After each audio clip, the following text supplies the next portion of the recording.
Guys, ito na yung sound check ng bago nating AKRAPOVIC pipe. Budget meal. Replica lang siya, guys. Hindi naman talagang mamahalin.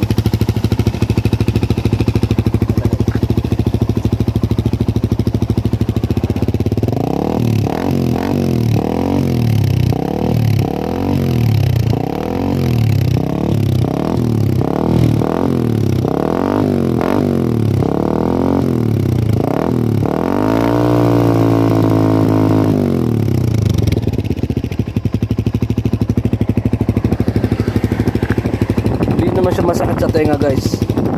Tahimik naman siya.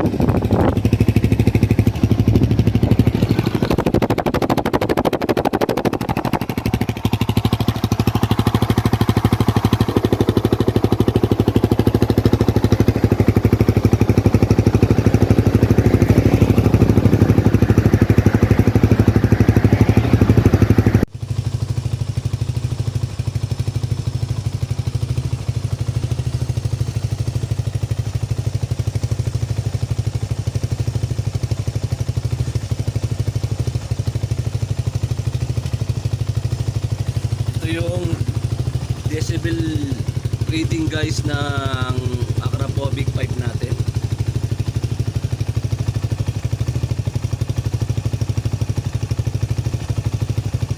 Yan, lumalaro lang siya sa 89 to 90, 89, 90, ganyan lang siya, stable siya.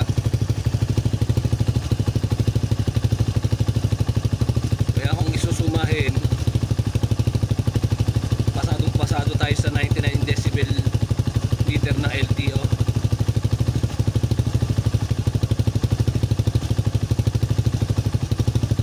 Kahit i-rep pa natin yan, guys.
By the way, shoutout nga pala kay Jamie and Vlog. Bro, ride safe sa'yo palagi. 89-90, ganyan lang siya.